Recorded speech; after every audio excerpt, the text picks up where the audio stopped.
The most outstanding contribution out of my research on Mahabharata is the identification of Saguni as a Jew. The factors that led me to the conclusion are the following. 1.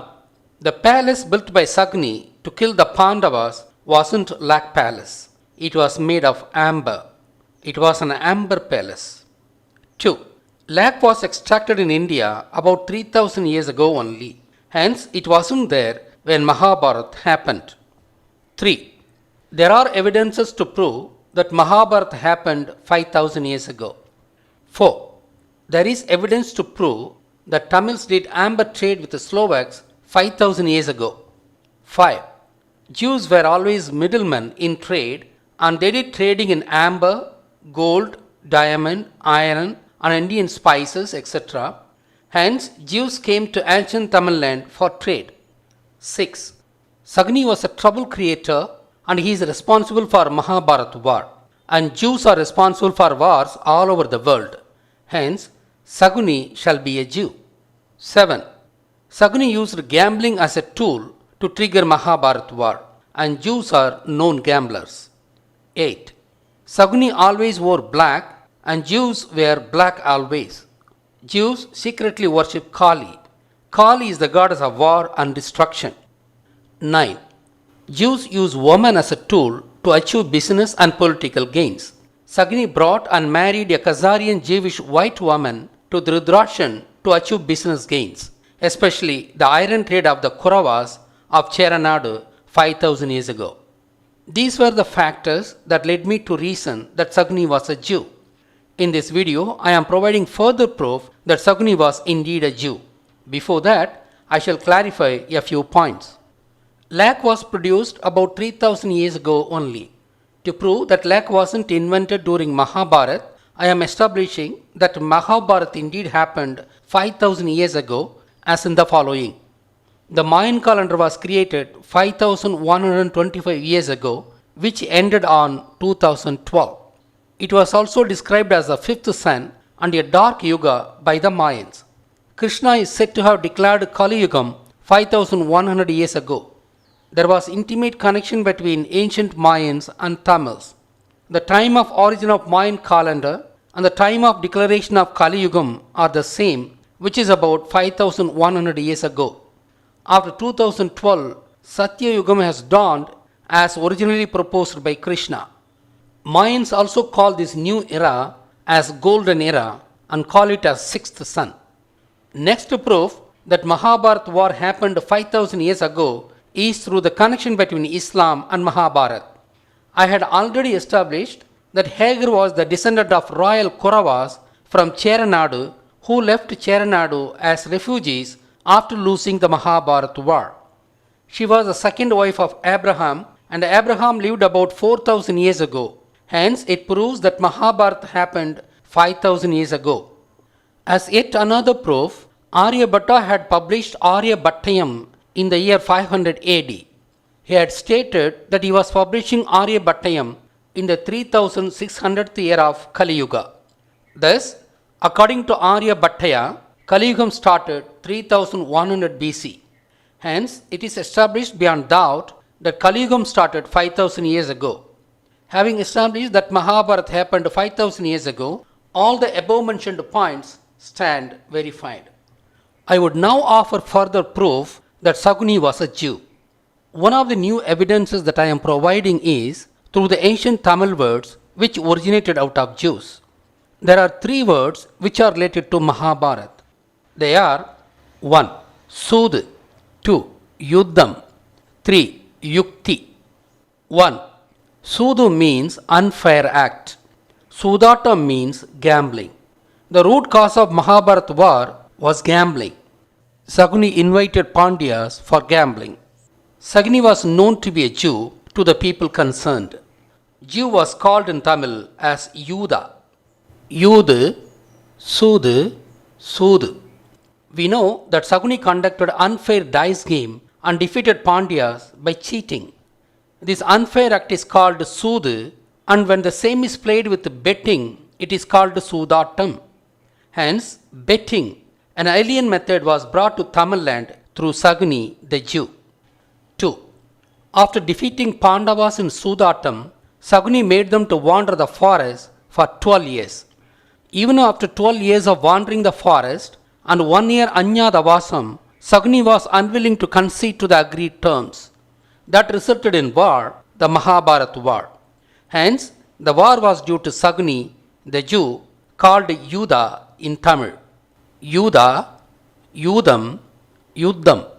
The Tamil word Yuddam resulted from Yuda, the ancient form of the word Judah, referring to the Jews. The Jews are alleged to be the warmongers, and all the world wars are due to the Jews, and the Middle East unrest is due to the Jews. It is extremely surprising that even Mahabharat war, which happened 5000 years ago, originated out of Saguni, the Jew. 3.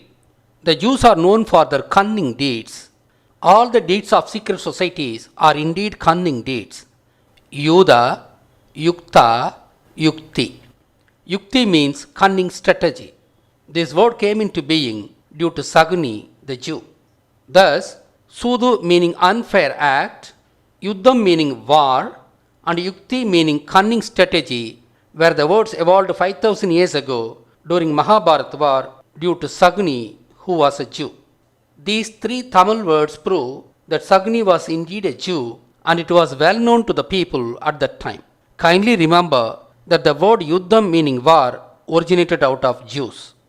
It is well known that Jews make up all the secret societies of the world, the instigators of the wars. The first secret society of the world, called Mason, was created by Moses.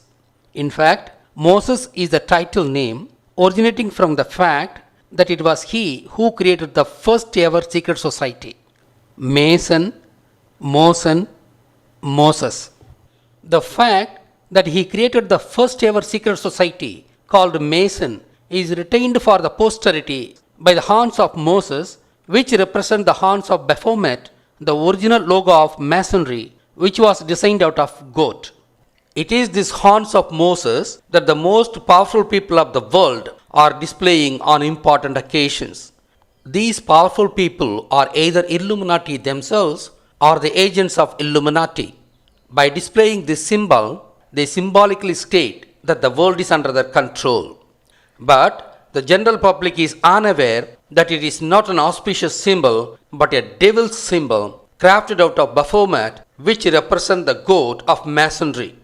Why goat? Goat is called in Tamil as Mesam.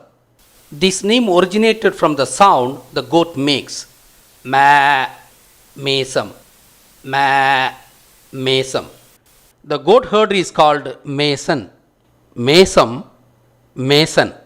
Compared to sheep, the goats are very intelligent ones and hence difficult to herd.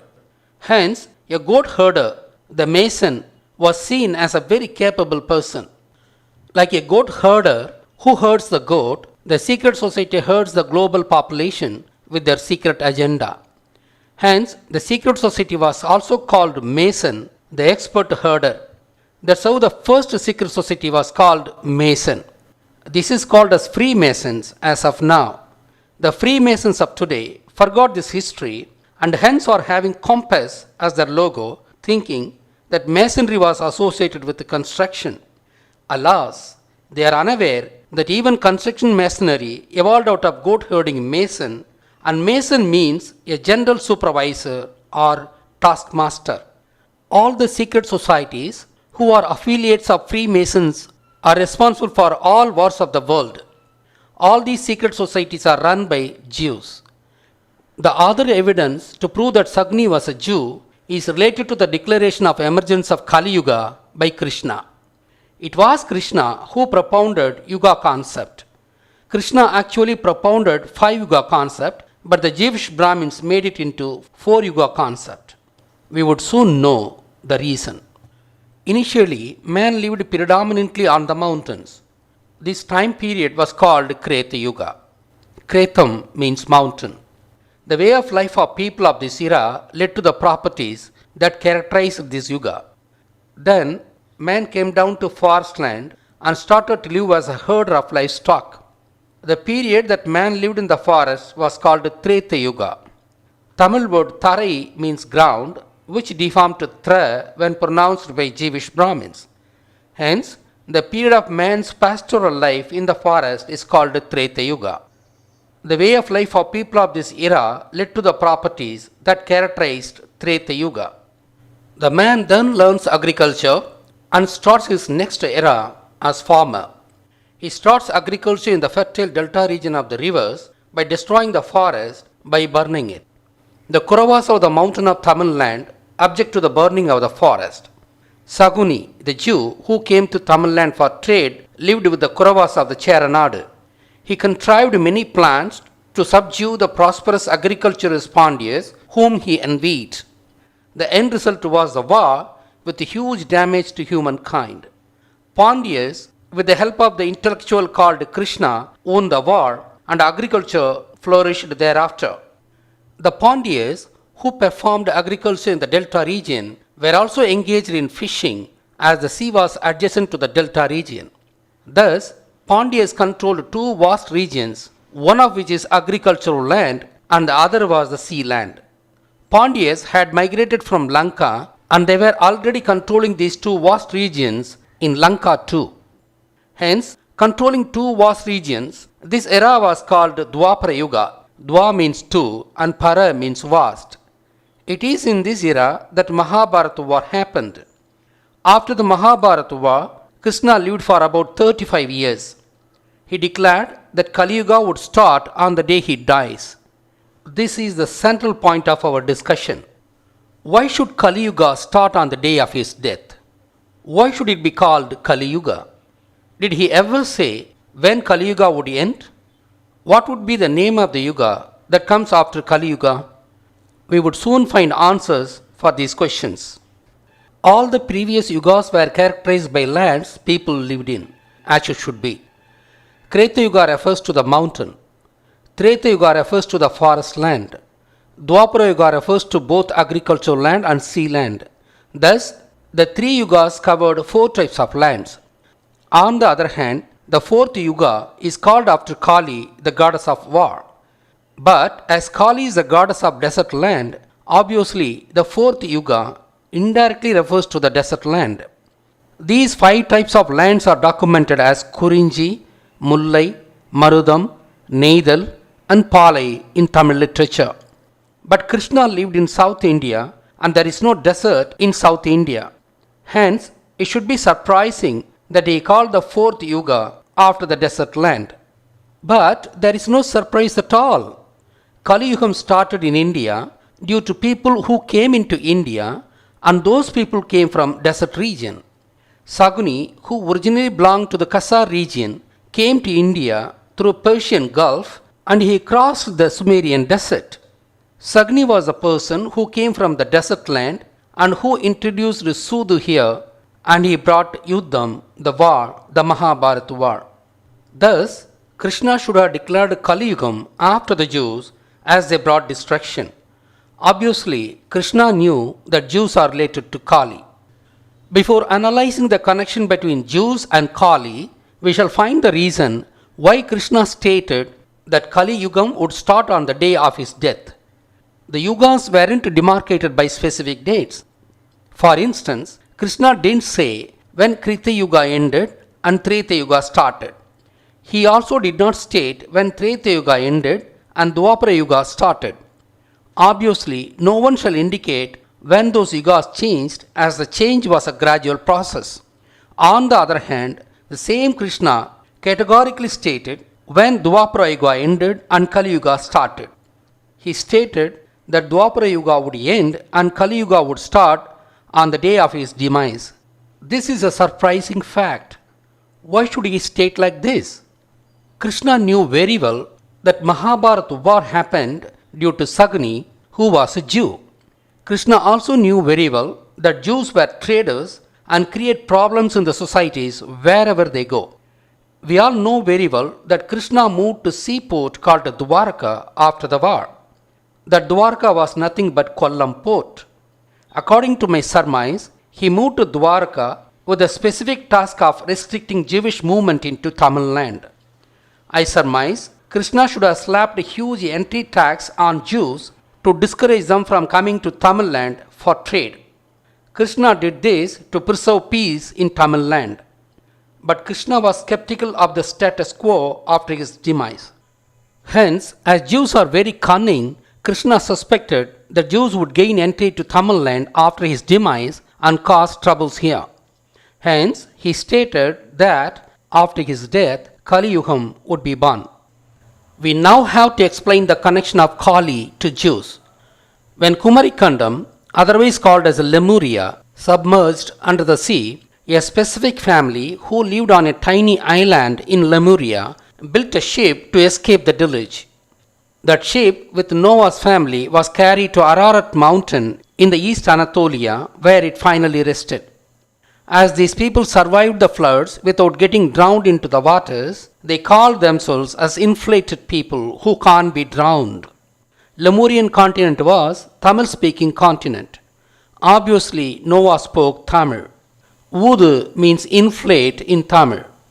Udu, Yudu, Judu, Judea. That is how Noah's family called itself as Judean. Obviously, Noah's children made up the Jewish race. He had 3 children, Ham, Shem, and Japheth. In my opinion, the descendants of Ham were called Sephardic Jews. The descendants of Shem were called Semitic Jews. The descendants of Japheth were called Ashkenazi Jews. As Noah's boat landed on Ararat mountain, Kasa region became their new homeland. Kasa region should have got its name from the word Kasu, a Tamil word referring to money, which was made of metallic coins in ancient times. In fact, English word cash originated from Kasu, meaning money in Tamil. As Jews were traders from time immemorial and they were having lots of money called as Kasu, and hence Jews should have been called Kaser, meaning possessors of money. Hence, the region where Jews lived was called Kaser region, Kasa region. Noah somehow thought that his family alone survived the floods. Hence, he thought that he and his children were the chosen people of the God. Noah did not know that all parts of Lemuria did not submerge and the surviving people lived in India, Africa, Australia, and China, and perhaps even the Americas. Hence, his descendants lived for millennia thinking that they are the chosen people of the God, and this faulty idea got entrenched in their mind and blood. We have so far explained how the word Judea originated, and how the Kasa region became the homeland of Jews, and how the Kasa region got its name. We now have to explain the connection between the Jews and Kali, the goddess of war. When Noah left Lemuria, there were only 2 gods. One was Shiva and the other was Kali. There was no idol worship in those times. But Noah carried the spiritual heritage of Lemuria with him when he left Lemuria. Shiva was also called Yakoba, meaning southern king. This became Yehovah or Jehovah, the Jewish god. As Shiva was related to sun and light as per ancient Tamil tradition, Jews called Yehovah as Elohim. As Shiva was having a stack of hair, he was called Sadayon in Tamil, and this became El Shaddai in Judaism. The ancient Jews perhaps knew that Shiva was a human god. They should have also known that Kali was a conceptual goddess. The ancient Jews remembered and emotionally worshipped Kali by wearing black dress. That's how the favorite color of Jews became black. They knew that Kali was the goddess of war and destruction. Not knowing the full conceptual understanding of Kali, they perhaps mistook that the way to worship Kali was to create wars and destruction. That might explain the reason why the Jews instigate wars and destruction all over the world. They might be offering human sacrifice through wars to please their goddess Kali. This is purely due to gross misunderstanding of the concept called Kali. We shall now understand the dynamics of Mahabarath war. The Jews are having the false notion that they are the chosen people of the God. But Pandyas were very prosperous agriculturists and were very advanced in technology and culture. This irritated Jews who were under the illusion that they are the chosen people. Thus, they had a reason to destroy Pandyas.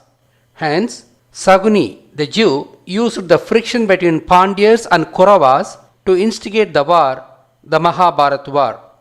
By creating the war, Jews were also offering human sacrifice to their goddess Kali. Thus, we now understand the connection between Kali and Jews. Krishna also understood the connection. Obviously, he called the Yugam which would be characterized by the Jewish hegemony as Kali Yugam. The single point description of Kali Yugam is there wasn't justice in Kali Yugam. Yes, there has never been real justice all over the world, including India. Why? All over the world, including India, judiciary is manned by the Jews. The Jews had the strong belief that they are the chosen people. The Jewish Brahmins of India, who drafted and advocated the infamous Manu Dharma, held the same view that they are the special people compared to the rest of India. When judiciary is manned by people who think that they are the chosen people, how can there ever be justice? The Jews, being traders, they lived in every important nation as a small minority. But they developed a strong bond to the ruling class of every nation, most often terrorizing the monarchies with their cunning deeds. In Egypt, they subdued the monarchy by offering Abraham's wife to the royalty. The same phenomena happened in India 1,000 years before that. Saguni, the Jew, brought the white Jewish woman and got her married to Dhritarashtra of Mahabharat. Through that marital relationship, he won the iron trade of the Kauravas. He also led the Kauravas to Mahabharat war in an effort to destroy the Pandyas. Thus, in every nation, Jews controlled the governance. When they controlled the governance of nations, they also controlled the judiciary, which is a key part of the governance. Hence, they had been controlling the judiciary of the world for the past 5,000 years. That is precisely the reason that the word judiciary originated out of Judah. Judah, judiciary. I am displaying the etymological root of the word judiciary. The earlier form of the word judicium was judicium, which originated from the word Judah, an ancient word for Judah. As judiciary originated out of Judah, there wasn't any justice in the world for the past 5,000 years, which characterizes the Kali Yuga.